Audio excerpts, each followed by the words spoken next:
Oke guys, hari ini kita jumpa lagi ya. Nah, di sini hari ini kita akan men-share video tentang cara setting kalibrasi pada Vizor Goldbook Pro. Nah, di sini kita ada sediakan target, ada berupa koin ya. Kita pakai yang mudah saja. Ini ada koin lama ini ya, salah satu yang saya dapat juga kemarin dari pencarian ya. Ini ada koin Borneo. Oke, kita akan coba untuk men-setting kalibrasinya. Bagaimana cara menggunakan Vizor Goldbook Pro ya. Ini kita hidupkan power dikit.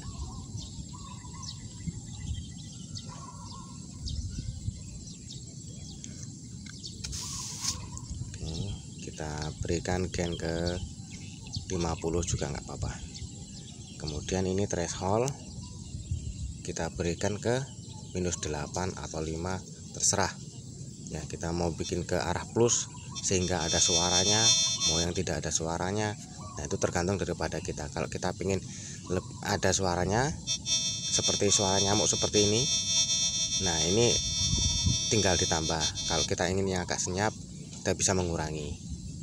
Oke, jika sudah seperti ini, lalu kita lakukan pumping. Nah, kita pompa dulu untuk menstabilkan ground balance ya. Nah, ini kita lakukan pumping dulu.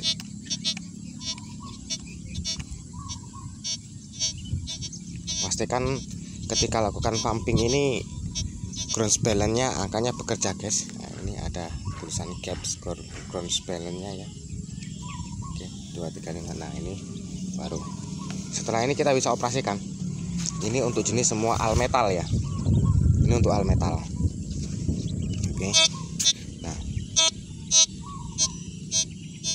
ini target yang kita koin, kita letakkan. Kalau untuk diskriminasi, kita ketika kita hendak mencari relik diskriminasi, ini putar kembali ke arah mode diskriminasi. Untuk relik kita biasa mencari itu diskriminasi pada angka 40 ya guys. Oke, 40 sudah bisa, atau belum 41 juga oke. Nah, kalau sudah seperti ini kita bisa lakukan untuk nah di sini yang perlu dipahami itu untuk tahu bagaimana membedakan bunyi. Kalau dia dengan mode diskriminasi, bunyinya akan berbeda. Nah, akan berbeda ya. Kita akan ambil satu contoh. Ini di 40. Kita ambil sebuah bungkus snack dari anak-anak ya. Kita akan perbandingkan. Biasa aluminium foil ini punya angka itu sekitar 40 guys, 40 ya. Maka kalau kita menggunakan mode diskriminasi, kita harus menghafalkan bunyi. Jika ini seperti ini suaranya. Nah, untuk diskriminasi ini ada perbedaan bunyi. Jadi ketika kita lakukan diskriminasi, kita akan tahu yang 40 itu biasanya daripada jenis-jenis bungkus ekstra jos, rokok, aluminium foil seperti itu ya guys ya. Nah, beda dia. Kita dekatkan pun bunyinya akan berbeda guys.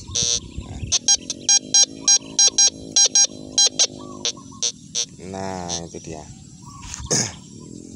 Oke guys, kemarin ada beberapa teman yang bingung, so hari ini kita bikinkan tutorialnya ya, request dari para sahabat-sahabat subscriber ya. Mudah-mudahan dengan ini videonya bermanfaat ya guys ya.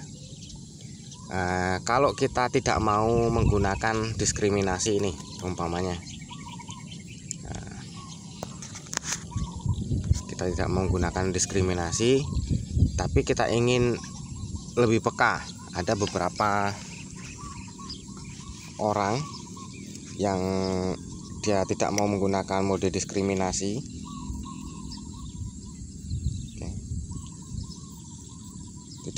Tidak menggunakan mode diskriminasi ini ya. Ini mode diskriminasi ke 41 ya. Oke. kita setel dulu untuk ke almetal. Nah, kita coba untuk lakukan pumping dulu ya, untuk menstabilkan cross balance-nya. Oke. Ini kalau di Fisher Goldbook ini dia punya koil kecilnya itu sangat sensitif ya guys, sensitif banget. Jadi ini kita mode diskriminasi, kita tidak mau melakukan diskriminasi, tapi kita menggunakan ini, kita beri saja 0 untuk pencarian semua logam ya. Ini itu semua logam kita bisa lakukan, ini tetap 0 saja diskriminasinya, nggak usah ditulis hingga diskriminasi berapa, tidak perlu guys. Kalau kita ingin pakai mode diskriminasi, dengan mode diskriminasi ini kita bisa tetap bisa mendengarkan suara target itu lebih peka.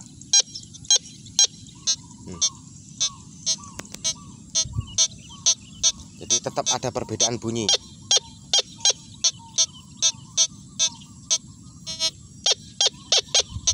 Nah, di mode ini banyak yang kita ini menggunakan untuk pemula menggunakan Fisher Goldbook Pro ini agak bingung.